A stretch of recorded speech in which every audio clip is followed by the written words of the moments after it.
皆さんおはようございます。Good morning, everyone. 今日も前回に引き続いて、世界の終わりに関するイエス様の教えを読んでいきます。Continuing from my last sermon, I want to look at Jesus' teachings on the end of the world. 以前にもお話ししたことがあるんですけれども、イエス様が教える世界の終わりというのは、私たちが SF 小説とか映画とかで知っているような人類滅亡とか地球滅亡の危機ではありません。As I've said before, the end of the world that Jesus describes is not the same as fictional Hollywood descriptions of the end of the world, where human beings and the earth itself are on the verge of destruction. そうではなくて、新しい世界の始まりとも言えますし、本来神様が望まれた世界の回復とも言えます。In contrast, Jesus teaches about the end of the world as the beginning of a new world and the restoration of the world that God originally intended. ですからそれは映画のように絶対に阻止しなければいけない恐ろしいことではなくて、むしろ希望を持って待ち望むべきことです。And so, unlike in the movies, the end of the world is not something that we need to fear and stop at all cost by human power, but rather something we should long for with great hope and expectation. ただ、同時にその時が来なければ苦しみからの解放はないというのも間違っていますし、今のこの世界には希望はないと、世界の終わりを待たなければいけないんだと諦めてしまうということも間違っています。At the same time, we should not give up on our world today, assuming that nothing will change in terms of our current troubles until the end of the world. 世界の終わりはすでに始まっていて、同時にまだ完全には来ていないという狭間に私たちは生きていると言えます。We are living in a time where the end of the world has started, but is not yet complete. それではまず、マルコによる福音書の13章の今日は、まず24節から27節を読みます。So today let's go ahead and go back to to Mark chapter 13, verses 24 to 27. それらの日には、このような苦難の後、太陽は暗くなり、月は光を放たず、星は天から落ち、天の諸力は揺り動かされる。その時、人の子が大いなる力と栄光を帯びて雲に乗ってくるのを人々は見る。その時、人の子は天使たちを遣わし、地の果てから天の果てまで選ばれたものを四方から呼び集める。But in those days following that distress, the sun will be darkened, and the moon will not give its light. The stars will fall from the sky, and the heavenly bodies will be shaken. At that time, people will see the Son of Man coming in clouds with great power and glory. And he will send his angels and gather his elect from the four winds, from the ends of the earth to the ends of the heavens. 月も太陽も星も輝かなくなって宇宙に変化が現れると言われています。This passage describes a big change in the universe where the sun, moon, and stars are no longer a source of light. これはイエス様が初めて言われたことではなくて、旧約聖書の預言者たちも預言していたことでした。Jesus was not the first to describe this occurrence, as the prophets of the Old Testament had also spoken of something very similar. イエス様はその旧約聖書の預言は確かに実現するんだと言われたということです。And so Jesus was confirming what the Old Testament prophets had already said. 世界の終わりにはこういう宇宙の変化が起こるということです。And what they had said is that the end of the world will bring with it a fundamental change to the universe. これだけだとやっぱり怖いじゃないかと思いますよね。This description on its own can still leave us with a sense of dread. 光が消えた世界というのを想像すると、やっぱり世界の滅亡というのを想像してしまいます。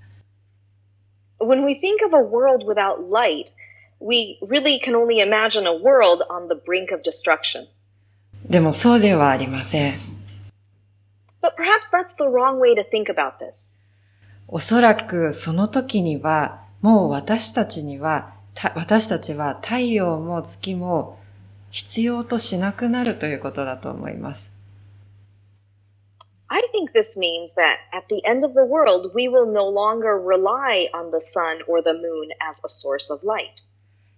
今日はいくつかイザヤ書を紹介していきたいんですが、まずイザヤ書の60章の19節から20節にこうあります。I want to introduce a few different passages from the prophet Isaiah today. And so right now I want to read from chapter 60, verses 19 to 20.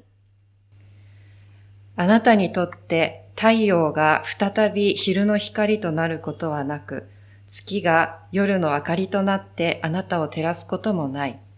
あなたにとって主が常しえの光となり、あなたの神があなたの誉れとなる。あなたの太陽が再び沈むことがなく、あなたの月は欠けることがない。主があなたにとって常しえの光となり、あなたの嘆きの日々は終わる。The sun will no more be your light by day, nor will the brightness of the moon shine on you. For the Lord will be your everlasting light, and your God will be your glory. Your sun will never set again, and your moon will wane no more.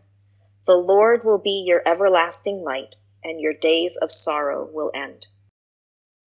神様が私たちの光となって、私たちはそれ以外の光をもう必要としなくなるということです。So God himself will be our light, and we will no longer need anything else to give us light. これはイエス様がマルコの26節から27節で言われていることにもつながっています。This connects to what Jesus is saying in verses 26 to 27 in Mark chapter 13. イエス様がこの世界に戻ってこられて、地の果てから天の果てまで選ばれたものを四方から呼び集めると言われています。And this passage says that when Jesus returns, he will gather his elect from the four winds, from the ends of the earth to the ends of the heavens. イエス様のもとに、イエス様が愛するすべての人が集められるということです。It means that all who are loved by Jesus will be gathered together before him. そして人間が人間を支配するのではなくて、イエス様が直接この世界を私たちを支配するようになります。And people will no longer rule over one another, but all people will be under Jesus' direct rule. イエス様のその支配というのがどういうものなのか、これもイザヤ書の例えから想像することができます。We can imagine what Jesus' reign will be like based on the metaphor that the prophet Isaiah uses. イザヤ書の40章の10節から11節です。This is from Isaiah chapter 40, verses 10 to 11. 見よ、主なる神は力を帯びて来られ、身腕によって統治される。見よ、その報いは主と共にあり、その報酬は見前にある。主は羊飼いのようにその群れを養い、その腕に子羊を集めて懐に抱き、乳を飲ませる羊を導く。See, the sovereign Lord comes with power, and he rules with a mighty arm. See, his reward is with him, and his recompense accompanies him. He tends his flock like a shepherd. He gathers the lambs in his arms, and he carries them close to his heart. He gently leads those that have young. 世界の終わりには、イエス様がこの世界に戻って来られて、私たちの光となり、私たちの羊飼いとなられます。At the end of the world, Jesus will return, and he will be our light and our shepherd. イエス様はすでに私たちの光であり、羊飼いになってくださっていますけれども、世界の終わりには、それが目に見える形で実現します。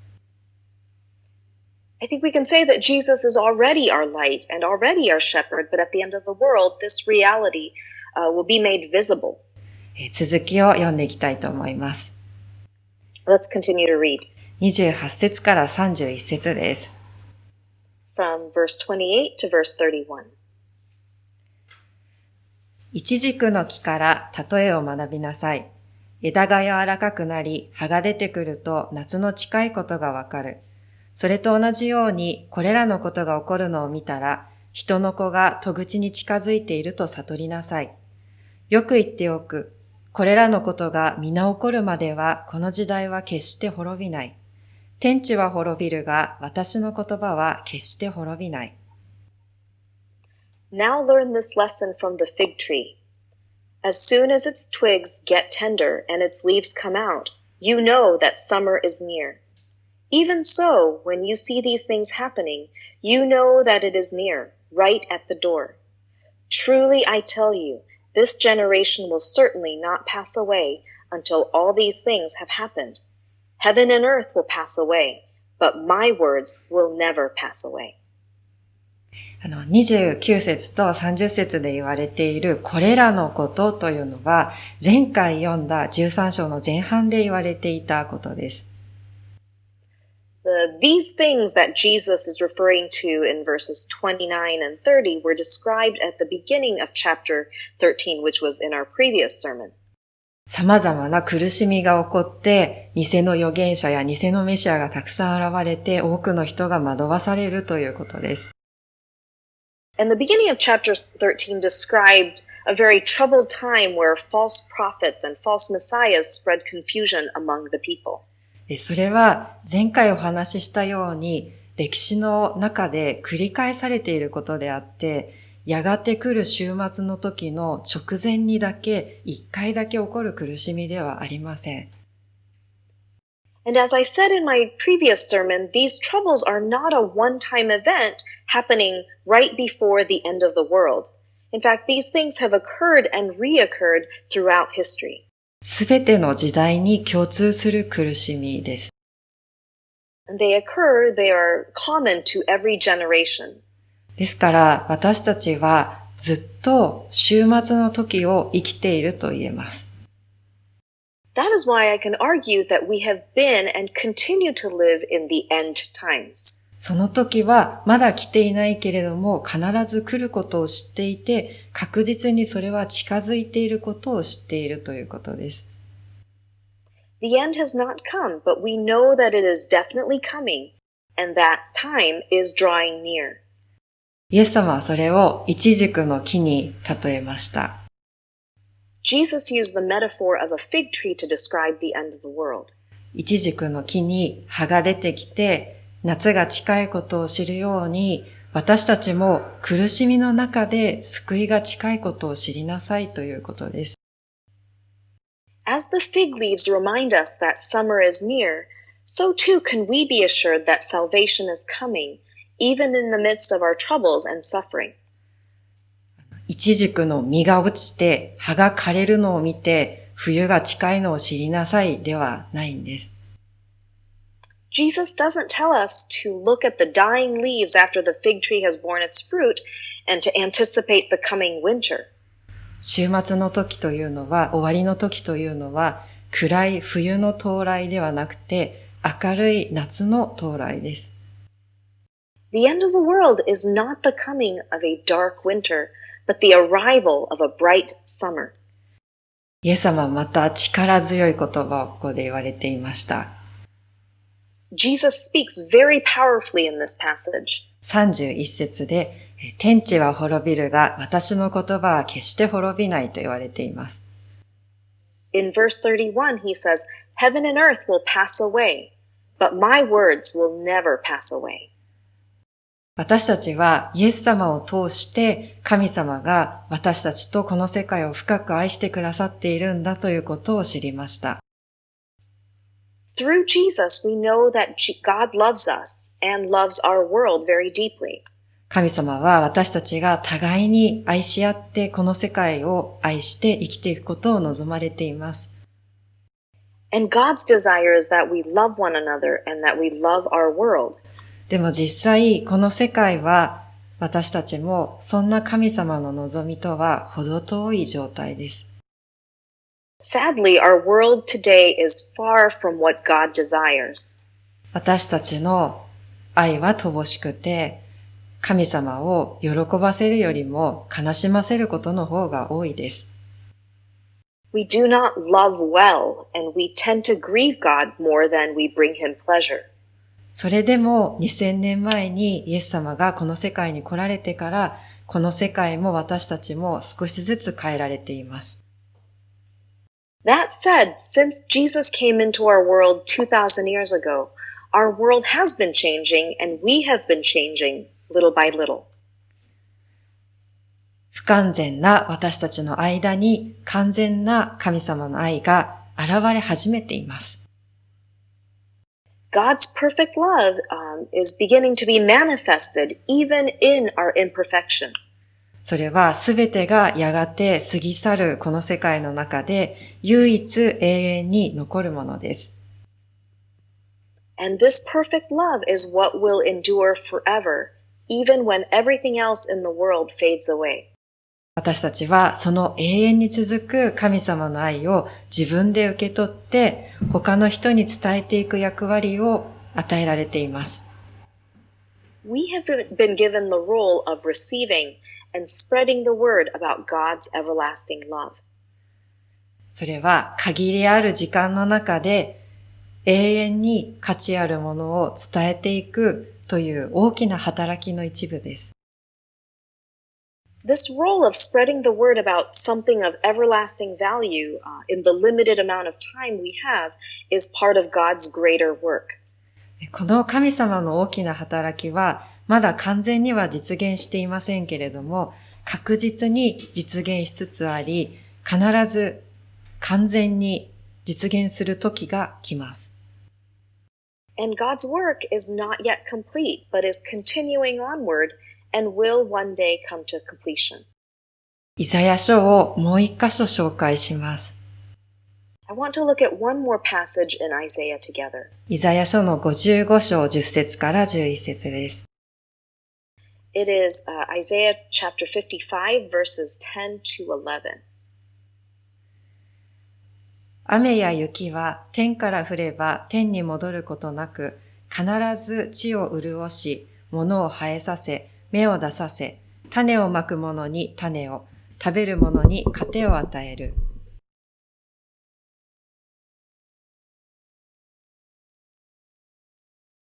そのように私の口から出る私の言葉も、虚しく私のもとに戻ることはない。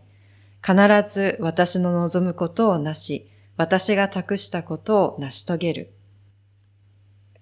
As the rain and the snow come down from heaven and do not return to it without watering the earth and making it bud and flourish, so that it yields seed for the sower and bread for the eater, so is my word that goes out from my mouth. It will not return to me empty, but will accomplish what I desire and achieve the purpose for which I sent it. それでは今日のマルコの13章の最後の部分の32節から37節を読んでいきます。Now let's look at the end of Mark chapter 13 from verse 32 to 37. その日その時は誰も知らない。天使たちも子も知らない。父だけがご存知である。気をつけて目を覚ましていなさい。その時がいつであるかあなた方は知らないからである。それはちょうど家を後に旅に出る人がしもべたちに責任を与えてそれぞれに仕事を託し、門番には目を覚ましているようにと言いつけるようなものである。だから目を覚ましていなさい。いつ家の主人が帰ってくるのか、夕方か夜中か、鶏の鳴く頃か、明け方か、あなた方にはわからないからである。主人が突然帰ってきて、あなた方が眠っているのを見つけるかもしれない。あなた方に言うことはすべての人に言うのだ。目を覚ましていなさい。But about that day or hour, no one knows, not even the angels in heaven, nor the Son, but only the Father. Be on guard, Be alert. You do not know when that time will come. It's like a man going away. He leaves his house and puts his servants in charge, each with their assigned task, and tells the one at the door to keep watch. Therefore, keep watch, because you do not know when the owner of the house will come back, whether in the evening, or at midnight, or when the rooster crows, or at dawn. If he comes suddenly, do not let him find you sleeping. What I say to you, I say to everyone, watch. イエス様は、この今読んだここの箇所だけではなくて、この13章全体を通して気をつけていなさい、目を覚ましていなさいということを繰り返し言われています。Throughout Mark chapter 13, Jesus reminds his listeners over and over again to be on guard and to be alert. それはいつ世界が終わって、いつイエス様が戻ってこられてもいいように気をつけて目を覚ましていなさいということですけれども、それは具体的に何をしなさいということなんでしょうか。This of course tells us that we should be prepared for Jesus to return and for the world to end at any time, but what does that actually mean? それはイエス様を信じて希望を諦めないでこの世界と人を愛し続けなさいということですけれども、でもそれだけではないと思います。In part, it means that we should believe what Jesus says, to always have hope and to continue to love each other in our world, but I think there's a bit more to it.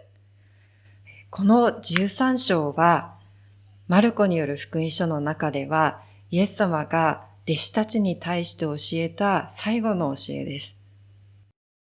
Chapter 13 is the last one in which Jesus is teaching his disciples in the Gospel of Mark. この後、イエス様を殺す計略が実行されて、イエス様は捕らえられて十字架にかけられます。After this, the plot to kill Jesus is carried out and he is captured and crucified. その一連の出来事の中で、弟子たちは何が起こっているのか理解できなくて、ただ恐れてイエス様を見捨てて逃げてしまいました。As they watched all of this unfold, the disciples struggled to make sense of what was happening, and in their fear, they abandoned Jesus and ran away. ゲッセマネの園では、イエス様が悲しみ、苦しんで祈っている間、弟子たちは疲れて眠ってしまいました。While Jesus prayed in his suffering and grief in the Garden of Gethsemane, his exhausted disciples fell asleep. 目を覚ましていなさいと言われたのに眠ってしまったんです。They fell asleep despite having been told to keep watch. イエス様は何度も祈りの途中で戻ってきて、起きていなさいと言われたのに、その度に眠ってしまいました。Jesus interrupted his prayer time and time again to remind them to be alert and to keep watch, but every time they fell asleep. 私たちも目を覚ましていなさいと言われています。Jesus is telling us to be alert. 世界の終わりがいつ来てもいいように目を覚ましているというのは、この世界で苦しんで悲しまれている神様の姿を見ているということにつながっています。Being alert and prepared for the end of the world has to do with opening our eyes and watching and being aware of the grief and suffering of God in our world. イエス様は神様の愛が私たちの間で実現するために十字架で苦しまれました。Jesus suffered on the cross so that God's love will reach humankind. 今も苦しまれています。And he continues to suffer today. 私たちが神様の愛には程遠い偽善や差別や無関心や攻撃を繰り返すたびに、イエス様は何度も十字架の苦しみを味わわれています。As we continue to live in hypocrisy and act with discrimination and indifference, Jesus experiences the suffering of the cross over and over again. 私たちはそのことに気がつかないでいることが多くあります。Much of the time we are oblivious to this. 神様ご自身が悲しんで苦しまれているのに、自分の悲しみに支配されたり、神様は私の苦しみに無関心なのだと思ってしまう時もあります。Wrapped up in our own grief, we accuse God of being indifferent to our suffering, even as we ignore God's suffering. そして私たちが他人の苦しみに無関心な時、私たちはイエス様の十字架から目をそらして眠っているのと同じです。When we are indifferent to the suffering of other people, we have taken our eyes off Jesus' cross and have basically fallen asleep. 自分の苦しみも他人の苦しみもイエス様は知っておられて共に苦しんでおられるということを忘れるわけにはいきません。We must not forget that Jesus knows our suffering and the suffering of other people and suffers right alongside us. この世界が本来神様が望まれた姿になるように、まず自分が変えられて、そして周りの人に神様の愛を届けることができるように、一人一人が求め続けるべきです。And we need to be changed by God so that we can share God's love with others and yearn for the world to be restored to that which God originally intended. それが目を覚ましているということです。That is what it means to be alert.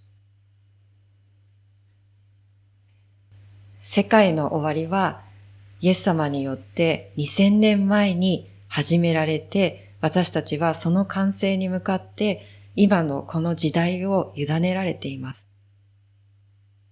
The end of the world started when Jesus came into our world 2,000 years ago, and we are given the job of working towards its completion in our time. 目に見えなくてもイエス様は今も私たちを照らす光であり、私たちを養って導いてくださる羊飼いです。Even though we can't see him right now, Jesus is our light and the shepherd who nurtures and guides us. やがて太陽が消えて、月が消えて、星がなくなるとき、明るい夏がやってくるように、イエス様はこの世界に戻ってこられます。One day the sun, moon, and stars will disappear, and much like the arrival of a bright summer, Jesus will once again return to our world. その時は明日かもしれませんし、1000年後かもしれません。That day might be tomorrow, and it might be 1,000 years from now. 私たちはただ今ここで神様の悲しみから目をそらさないで、神様の愛に生かされて希望を持ってこの世界を愛し続けていきましょう。What we are called to do is to live in the here and now, resisting the temptation to avert our eyes from the things that grieve God, and live in hope as we embrace God's love in our lives and love the world that He created. お祈りします。Let's pray. イエス様、私たちはあなたがいつか必ず戻って来られると言われた約束を信じています。Jesus, we believe your promise that one day you will return. 同時に今もあなたが共におられることを信じています。And at the same time, we believe that you are with us now. 私たちそれぞれの苦しみの中でもう一度あなたと出会えるようにさせてください。Please help us to encounter you once again, even in the midst of our struggles. またこの世界の中で私たちの周りの人たちの中で苦しみがあるところに私たちを使わせてください。Please send us to those in our world and those around us who are suffering. 私たちの目を開かせてください。Please open our eyes. その人たちと一緒に苦しんで、またあなたが共に苦しんでおられることを伝えて、一緒に希望を信じることができるようにさせてください。Please help us to suffer alongside them, to remind them that you suffer with them as well, and to bring hope. 毎日の生活の中で、この世界にあなたの愛を少しでも伝えられるように、私たち一人一人を変えて用いてください。In our everyday life, please mold us into people who can share your love, even in the smallest of ways.